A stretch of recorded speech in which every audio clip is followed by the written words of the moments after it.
Je rejoins Philippe Cadier qui est le président du club CB750 Honda. Bonjour Philippe. Bonjour. Donc là on se retrouve à Moto Légende où il y a une super expo consacrée à la marque Honda. À la marque Honda et surtout à la CB750 puisque ici on n'a que des CB750, sauf une, dont on parlera tout à l'heure. Donc on a 25 modèles exposés, donc on va les voir un petit peu en revue. On va commencer donc par celle-ci. Alors ce qu'on a essayé de faire, c'est d'exposer toutes les machines qui ont été commercialisées en France, plus quelques-unes qui sont un petit peu spéciales, exceptionnelles. Celle-ci, c'est un exemplaire d'une machine qui a été commercialisée en 1969. Celle-là vient des États-Unis. C'est ce qu'on appelle aujourd'hui la CB750 K0. Mais à l'époque, on appelait ça une CB750. L'appellation K0 est arrivée après qu'il y ait eu les évolutions, donc les modèles K1, K2, etc. etc. Voilà. Donc ça, c'est une première machine qui a une petite particularité. Elle a un dépressiomètre qui est installé à demeure et qui permet de faire des réglages, une fois que la machine est arrêtée, bien sûr, de faire des réglages de carburation, de synchroniser les carbures. Sinon, c'est une opération qui se fait en atelier, où on démonte le réservoir, etc. Voilà. La machine suivante, c'est aussi une K0. Celle-ci, elle est intéressante parce que elle a des carters moulés au sable. Donc c'est la série des 7500 premières, en gros, machines qui ont été livrées. Il faut savoir que Honda pensait en vendre 1500, je crois, par mois, en 69. C'était leur prévision de l'époque. C'était les prévisions, très prudent. Et en fait, ils en ont vendu tout de suite, 1500 par an. Et ils en ont vendu tout de suite 3000 par mois. C'était un carton. Voilà. Donc il a fallu changer complètement l'outil de production pour faire de la grande série. Et en particulier les fonderies des moteurs n'ont plus été faites avec des moules au sable, mais avec sous pression. Donc on appelle celle-ci, on appelle ces moteurs des sandcast. Et celles qui sont les machines qui ont les moteurs moulés sous pression avec les moules métalliques, ce sont des diecast. Voilà. Alors il y en a eu, des K0, il y en a eu 53 000 de produites en un an en fait. Voilà. Donc les 7500 premières sont des machines avec des carters moulés au sable. La machine suivante, c'est la première évolution, la K1, qui présente des différences esthétiques et moteurs. Il y a beaucoup de différences moteurs, en particulier les carburateurs. Il y a un palonnier qui permet de les utiliser, alors que sur les K0, sur les premiers modèles, c'était 4 câbles, très difficile à régler. Les caches latéraux sont un peu plus petits, puis il y a d'autres modifications esthétiques, mais le filtre à air également a été changé, est devenu noir. Il faut noter que les pattes de phare sont toujours de la couleur de la moto, mais ça va vite changer avec les modèles suivants. Donc ça, c'est une machine qui est vieilleur, qui était une couleur très prisée à l'époque. En voilà une autre. Vert, là, oui. C'est un beau vert, oui, qui a été diffusé à la même époque. Donc c'est des machines qui commencent à être produites en 70, 71. Voilà, elle a couvert cette période-là. Donc ça, c'est une très belle machine, une très belle couleur. Et on passe maintenant au modèle suivant, qui est la K2, donc qui a été la machine la plus diffusée en France, puisqu'il y en a eu plus de 8000 qui ont été vendus. Donc il y a quelques différences esthétiques. Au niveau moteur aussi, il y a eu quelques petits changements, mais pas tellement en fin de compte. Les pattes de phare sont chromées, parce qu'à l'époque, avoir les pattes de phare de la couleur de la moto, ça faisait un petit peu vieillot en fait. Voilà. Donc c'était too much à l'époque. Voilà, donc c'est devenu, les pattes de phare sont chromées, on les reconnaît du premier coup d'œil comme ça. Et puis tous les voyants étaient renvoyés sur le guidon, donc c'est aussi un autre signe caractéristique. La suivante, c'est aussi une K2, celle-ci vient des États-Unis. Elle n'a pas été restaurée, elle est strictement... Dans son jus, là. Voilà, elle a 11 000 miles. Elle est telle qu'elle. Donc les Américains avaient des coloris différents de ceux qu'on avait en Europe. Une 6 bars, là, enfin une barre passager, un feu un petit peu plus gros. Sinon, le reste de la machine. Les silencieux pour les États-Unis, c'était les mêmes normes? C'était les mêmes normes. Pour la France... Les premières machines qui sont arrivées avaient des pots qui étaient trop bruyants. Donc il y a eu des pots particuliers qui ont été faits, qui ont été ensuite équipés les 750 les modèles K1. Mais ensuite c'était d'autres séries de pots et ces séries de pots-là ont été utilisées pour tous les modèles de la gamme jusqu'à la K6. Alors justement, la Cassis, voilà, On la retrouve là. La K2 a été vendue en France pendant à peu près 3 ans, de 72 à, en gros à 60. Pareil avec les couleurs de l'époque. Hein. Voilà, et celle-ci, C'est orangé là. là c'est ce qu'on appelle un Flex Sunrise Orange. C'est une couleur qui était que pour les États-Unis. C'est un métallisé avec un pailletage assez gros, alors que les autres modèles, là, ce sont ce qu'on appelle des candy, des couleurs candy. Donc c'est une technique un petit peu différente. Donc celle-ci est quasiment neuve, elle est magnifique. C'est une Cassis, un des derniers modèles vendus en Europe. C'est une évolution de la K2. Elle a été vendue en France, elle a commencé à être vendue en France aux alentours des années 75, 76, 77. Il faut bien voir que pour Honda, ça commençait à être un petit peu... je veux dire, c'est que la concurrence avait réagi. Donc il y avait d'autres machines qui arrivaient sur le marché, donc il fallait essayer de trouver comment un petit peu... s'adapter et séduire la clientèle. Voilà. Une grande partie de la clientèle a été séduite de toute façon, mais il y a quand même d'autres belles machines qui arrivaient, chez les Japonais en particulier. Alors dernière évolution en France des motos commercialisées dans la série K, c'est celle-ci, c'est la K7. La K7 est une machine qui est un petit peu plus puissante que les autres, mais qui est plus onctueuse, qui est plus souple, qui a une esthétique un petit peu différente, avec des pots, toujours 4 pots d'échappement, mais qui sont différents. Un petit peu plus gros. Hein. Elle est plus longue la machine, la selle est plus imposante aussi, elle est plus confortable, mais bon, il y en a eu de vendus, mais ça n'a pas été un succès. Ça a été le coup de cœur. Voilà, donc dans la série des modèles dits à 4 échappements, les K en fait, c'était la dernière en France qui a été diffusée. Et puis là, alors, on arrive à un modèle un peu spécial, vu que c'était une micro-série qui était destinée pour emporter le marché de la gendarmerie. Alors, malheureusement, ça ne l'a pas fait. Alors, micro-série, c'est une machine qui a été quand même énormément diffusée en Asie, la police en Asie, dans pas mal d'endroits dans le monde l'avait. Honda en a importé quelques-unes pour essayer de remporter le marché de la gendarmerie et de la police, et puis effectivement, ça n'a pas marché. Donc elles ont été mises sur le marché. Donc là, celle-là, elle n'a jamais été commercialisée en France. De manière, ça n'a pas été retenu, c'est dommage. Ça n'a pas été retenu, mais c'est la base de cette machine, c'est celle-là. C'est une CB750 P7, en fait, le P pour police. Bon, on va poursuivre notre petite visite.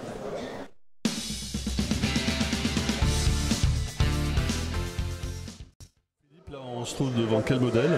Eh bien ici nous sommes en présence de 2 modèles qui sont des modèles automatiques qui ont été produits par Honda entre 1976 et 1978. Donc celle-ci, elle est de 1976 et celle-là de 1977. Ce sont des machines que Honda France a importées. Ce sont les 2 machines que Honda France a importées, les a testées, les a essayées et Honda France a estimé qu'il n'y avait pas de marché en France pour ce type de machine qui était quand même moins puissante que les autres 750. Et le caractère automatique ne séduisait pas le monde motard à l'époque. Il n'y avait pas le créneau. Voilà, exactement. Elles n'ont pas été vendues en concession. Honda France les a revendues. Pour la petite histoire, le premier propriétaire de celle-ci, ça a été Coluche, qui l'a acheté à Honda France. Et ensuite, elle a été rachetée par d'autres particuliers. Et celle-ci a été vendue à un concessionnaire de Thonon-les-Bains, Kit Moto, Philippe Surmont, par Honda France également. Voilà. Et c'est des machines strictement d'origine, sauf celle-ci qui a été juste équipée il n'y a pas très longtemps d'un kit de frein qui est beaucoup plus performant de la marque Beringer en fait. Voilà. Et effectivement, ça améliore beaucoup le plaisir de conduite parce que sur une automatique, il n'y a pas de frein moteur. Alors là, c'est quand même beaucoup plus sécurisant. C'est important. Bien sûr, c'est beaucoup plus sécurisant d'avoir ce type. Et ça donne un look, c'est un look vintage, on va dire. Ça ne dépareille pas trop la moto par rapport au type de frein qu'il y avait à l'époque. Alors, cette super livrée jaune, c'est quel modèle? Alors, c'est un modèle F1. Ça a été un petit peu la réponse de Honda à l'époque à la vague de motos un petit peu super sport qui existait entre les années 75 et 80. Donc cette machine par rapport aux autres possède qu'un seul échappement, un 4 en 1. Elle est dans une magnifique couleur jaune soufre, c'est le sulfure yellow. Elle présente comme particularité d'avoir un moteur un petit peu puissant et un frein à disque à l'arrière. alors que toutes les autres sont équipées d'un frein à tambour. Voilà. Bon, le design est également un petit peu différent, puisqu'il y a un dosseret. C'est ce qu'on appelait, je crois, un peu le design européen qui était fait à l'époque. Mais c'est une machine... Un changement de look. Un changement de look, exactement. C'est une machine qui est très confortable, qui est un petit peu plus grande que les autres, mais pour beaucoup de motards à l'époque, la vraie 750 Honda, c'est les 4 pots d'échappement, c'est celle-là. Voilà. Donc elle n'a pas eu un grand succès.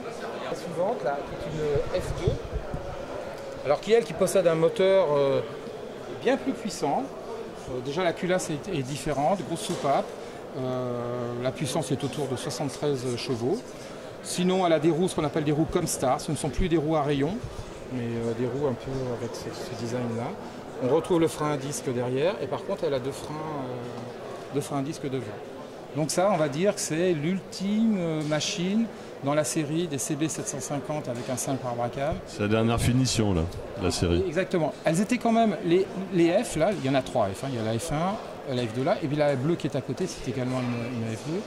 Elles étaient commercialisées en même temps que la K6 qu'on a vue là, et la K7. Voilà. Donc il y avait toujours un modèle avec 4 cylindres, enfin 4 cylindres bien sûr, mais avec 4 pots d'échappement, et le modèle qu'on appelle Super Sport, comme c'est indiqué sur le réservoir, avec un 4 en 1. Ça veut dire que c'était la vocation sport de la machine à l'époque. Mais comme je vous ai dit tout à l'heure, c'était pour répondre un peu à la concurrence. Mais bon, il y a des moteurs double arbre à cam qui arrivaient à cette époque et qui étaient plus performants. Enfin, voilà. Donc maintenant, on va passer directement à une moto carrément de piste. Voilà, oui.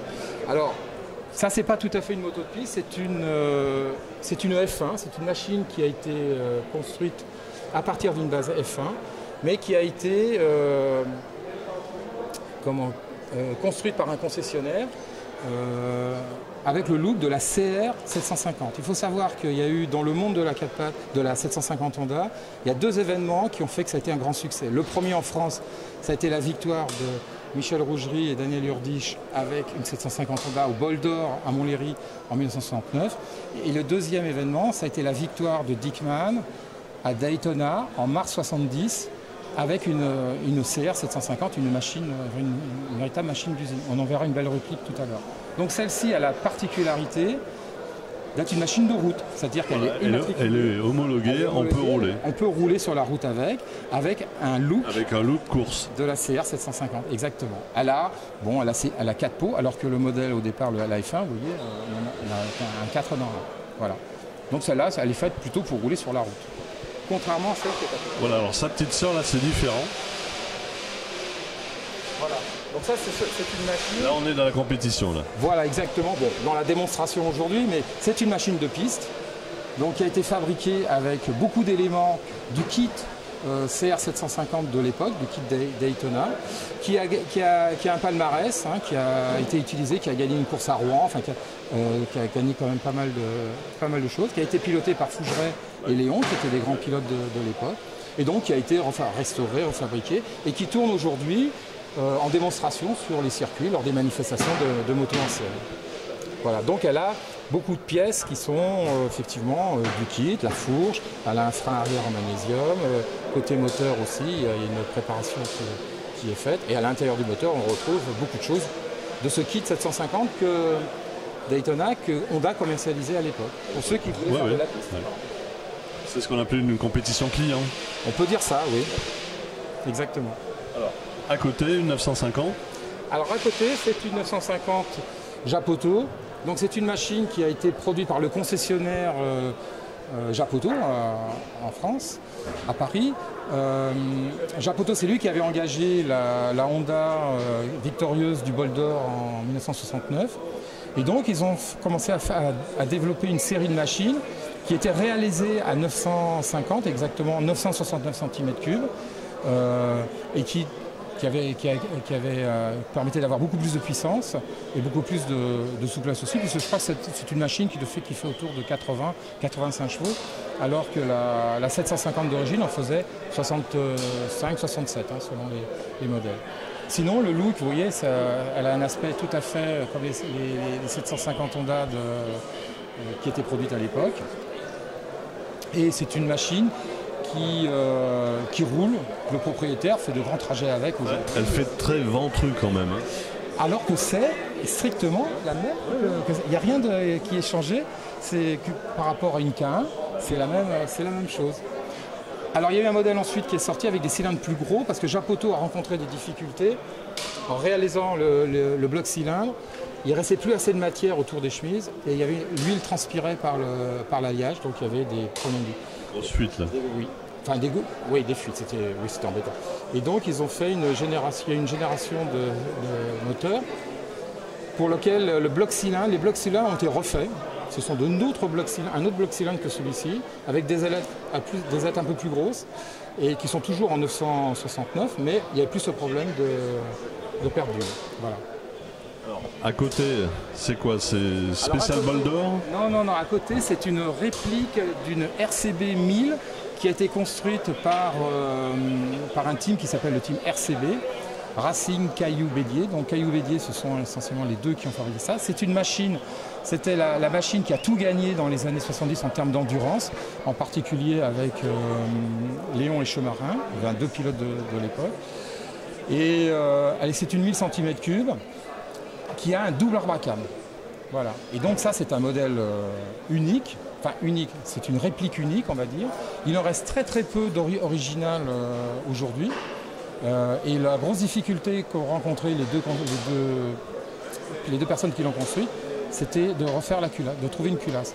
Et en fait, la culasse de cette machine, qui est un double arbacam, a été refabriquée il n'y a pas très longtemps avec des technologies d'aujourd'hui, imprimante 3D pour faire les moules, et puis fonderie, etc. Mais ça a été un très gros travail. Tout le reste, c'est une machine qui a des éléments de l'époque. Voilà. Et alors, donc on va dire que c'est la machine qui succède au CR. Voilà. Et alors on va passer la cam à tout à fait autre chose. Là c'est un chopper. Voilà, c'est un chopper. Donc il y en a eu pas mal qui ont été faits, surtout aux États-Unis, mais il y en a eu quelques-uns en Europe, en France aussi. Donc c'est un exercice de style que j'ai trouvé intéressant. C'est très original. Hein. Ah, oui. Donc utiliser un moteur de 750 Honda pour le mettre dans un chopper. Donc celui-ci, c'est un cadre rigide, il n'y a pas de suspension à l'arrière. Mais je ne le connais pas particulièrement, sauf qu'il appartient à quelqu'un auquel il manque une jambe. Enfin, il manque le tibia, oui.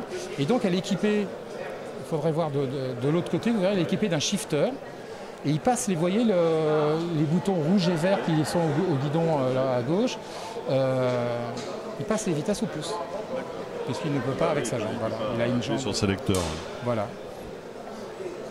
Donc, c'est une belle machine. Je tenais à ce qu'elle soit là, qu'elle soit exposée là.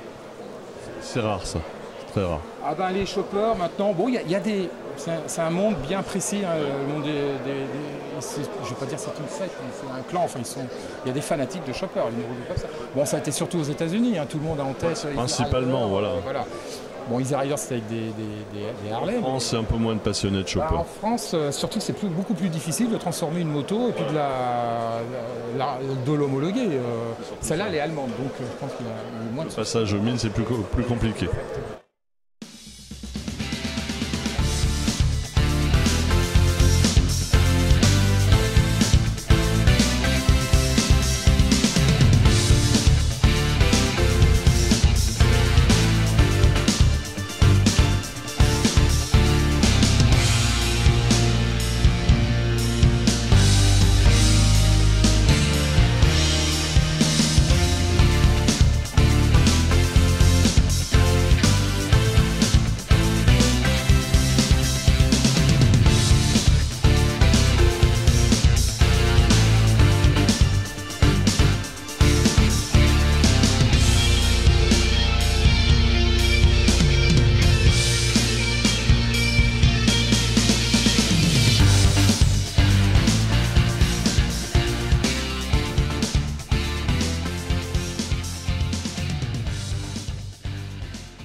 On se trouve devant une belle réplique.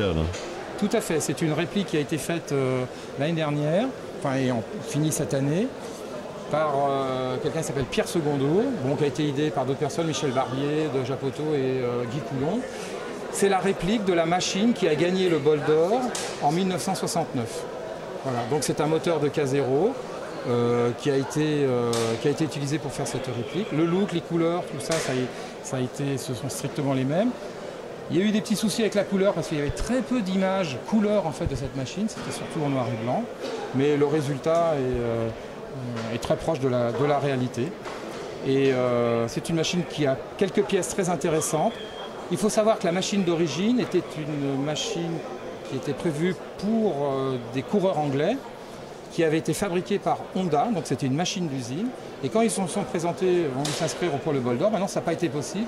Parce que le bol d'or, en 69, était une course réservée aux pilotes français. Donc ils n'avaient pas de licence française, donc ils n'ont pas pu courir. Ce sont donc deux autres pilotes, Michel Rouget, bien sûr, et Daniel Urdisch, qui l'ont piloté. Ils ont gagné donc le bol d'or. Et là, cette année, au Castellet, Daniel Urdisch, donc lui est toujours là, alors malheureusement Michel Rouget est décédé, et a conduit cette moto, a été très heureux de reprendre le guidon de cette machine. Ah oui, oui. Il était au début pas rassuré, mais après il a retrouvé. Il a retrouvé les marques. Ah oui, exactement. Donc il a participé aux démos que nous avons faites sur le circuit du Castellet. Voilà. Alors on va continuer. Alors ici. Là on a un moteur. Voilà, vous avez le moteur qui a tout révolutionné et qui a mis à mal en fait l'industrie anglaise en 69.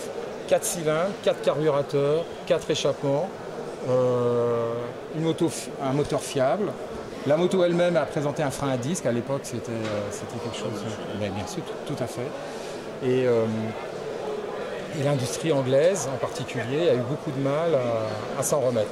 Parce que les Anglais prévoyaient une grosse cylindrée, mais c'était un 3 cylindres.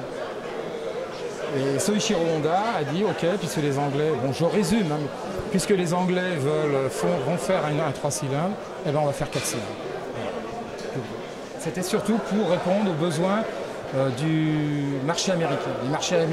Les Américains voulaient des machines plus grosses, parce que les machines produites par Honda, c'était des petites cylindrées, des petites machines, qui étaient assez adaptées à la morphologie, on va dire, des Japonais, qui étaient quand même plus petits. Et bon, on raconte qu'une fois, Soichiro Honda a vu, aux États-Unis, il a vu quelqu'un qui était sur une petite moto. Il s'est approché. En fait, la petite moto, c'était une Triumph, une Bonneville.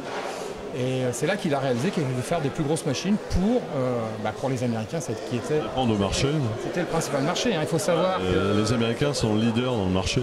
Voilà. Il faut savoir que exactement, en 10 ans, Honda a produit en gros 550 750 Honda, dont 400 000 pour les États-Unis. Et donc 150 000 pour le reste du monde. Et 23 000 en France, pour la France, qui était le second client donc, de Honda. La France est en deuxième position. Hein. Tout à fait. Avec un écart important, mais tout à fait. Voilà, donc c'est ce moteur qui a tout changé dans le monde de la moto, en plus d'une fiabilité quand même extraordinaire. Par rapport aux machines à l'époque qui existaient, c'était une machine, la 750 Honda, ça a été la première machine, on n'a pas besoin d'une caisse à outils sur la selle quand on allait faire 200 km. Voilà. Alors nous voici maintenant devant une réplique d'une CR 750 Daytona qui possède également vraiment énormément de pièces du kit Daytona de l'époque. C'est une machine qui a été refabriquée par un spécialiste de ce type de machine qui est dans le sud de la France, qui s'appelle Daniel Mercier.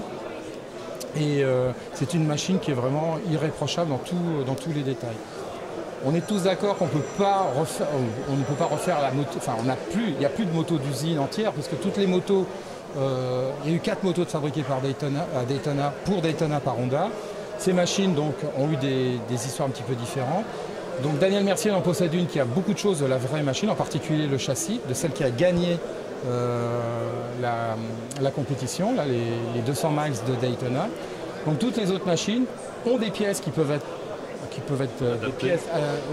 des pièces des machines d'usine, mais sinon ce sont des pièces d'époque du kit 750. Et celle-ci est un magnifique exemplaire, et puis elle est super bien réalisée. Non, ça c'est une très très belle machine, et beaucoup de gens rêvent devant ce modèle-là. Ils salivent. Ouais. Il y a de quoi. Et alors donc celle-ci dans sa livrée bleue, il faut rappeler qu'à l'époque, dans les années 70, il y avait 3 couleurs chez Honda. Voilà, il y a eu 3 couleurs. Pour la France, les premières machines sont arrivées, elles étaient rouges. Elles étaient rouges comme celle qui est derrière nous ou celle qui est de l'autre côté. La couleur bleue était réservée pour les États-Unis. Ensuite est arrivée la couleur vieil or. Mais celle-ci, c'est particulier, puisque, on va en parler tout à l'heure, c'est la première, c'est la pré-production. Voilà. Mais les couleurs, c'était 3. Voilà, la première 750 Honda, il n'y a eu que 3 couleurs.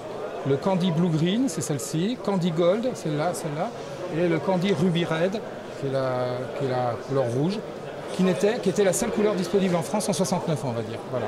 Après, il y a eu les d'autres couleurs sont arrivées, donc vieil or, puis ensuite il y a eu d'autres modèles, et puis voilà, on a eu d'autres couleurs. Mais pour l'époque, c'était des couleurs flashy. Tout à fait. Tout à fait. Mais Honda n'était pas le seul à faire des couleurs comme ça. Tous les autres constructeurs avaient des couleurs candy dans leur gamme, mais ça changeait des motos noires. Hein. Ah oui, toutes les motos étaient noires. Surtout celles de la police, de la gendarmerie. Bon, maintenant Philippe, là on va découvrir une pépite. Hein. La fameuse CB750 pré-production 1969 qui a été présentée à Paris au Pré-Cathlon. Exactement. Donc on a la chance pour ce salon, pour terminer cette année qui est le cinquantenaire de la 750 Honda, on a la chance d'avoir la machine qui est je dirais moi par laquelle tout est arrivé, donc pour beaucoup de motards. C'est la machine qui a été présentée au Pré-Cathlon en mars 69 et qui ensuite a fait l'objet d'un essai dans la revue Champion qui n'existe plus, donc vous avez la couverture ici, et qui a déclenché chez beaucoup de motards l'engouement. Exactement. C'est parti de là. Voilà. Donc il y a eu 4 machines fabriquées par Honda à cette époque. Elles ont été fabriquées fin 68. Elles ont été terminées entre 68 et 69. Il y en a 3 qui ont été expédiées aux États-Unis et celle-ci est restée en Europe. Elle a été utilisée en Angleterre pour les présentations presse bien sûr, pour des salons. Elle est venue en France donc pour la présentation officielle au Pré-Cathlon. Elle a été essayée donc, par Christian Lacombe pour le magazine Champion et elle est repartie ensuite en Angleterre. Et elle a pris le nom là-bas, on l'appelait la Brighton Bike parce qu'elle avait fait le salon de Brighton et elle était connue pour ça. Cette moto ensuite a été rachetée par un particulier. Elle a eu deux propriétaires je pense. Et elle est restée démontée pendant 25-30 ans chez le deuxième propriétaire qui je pense a dû décéder et sa famille l'a remontée pour la vendre. Par contre, elle était très abîmée en fait. Elle a été très abîmée. Néanmoins, elle a été vendue aux enchères en mars 2018. Un couple d'Anglais l'a acheté et le mari l'a restauré. Exactement. Et il a accepté de venir la présenter parce qu'il faut voir que c'est un modèle maintenant quasiment unique. Tout à l'heure, je vous disais qu'il y en a eu 4 de fabriqués. Il y en a une qui a été vendue, donc qui était la couleur bleue, le Candy Blue Green. Elle a été vendue aux États-Unis sur eBay en 2014. Il y en avait une rouge qui a été détruite dans un accident et la verte a disparu, on ne sait pas ce qu'elle est devenue. Et il semblerait qu'elle ait disparu en France. Alors quand on dit disparaître, ça veut dire qu'elle a été utilisée pour faire de la compétition en fait. Voilà, elle a été dépouillée. Et les pièces ont servi. Voilà, elles ont servi. Sinon, elle serait déjà réapparue depuis longtemps. Et donc, celle-ci qui est quand même utilisée par le couple de propriétaires. Oui, ils roulent avec. Mais enfin, ils sont conscients de ce qu'ils ont comme moto. Donc pas tous les week-ends. Hein. Voilà, exactement. Mais ils sont vraiment passionnés par cette machine. Donc il n'y en a plus dans le monde, il n'y en a plus que 2, comme ça. Écoutez, Philippe, mille merci de nous avoir montré toute cette gamme et l'historique de la CB750 Honda. Hein. Écoutez, c'était un plaisir et puis j'espère que tout le monde, ça va être un plaisir pour tout le monde. Là. Merci à vous et bon salon. Merci beaucoup. Au revoir.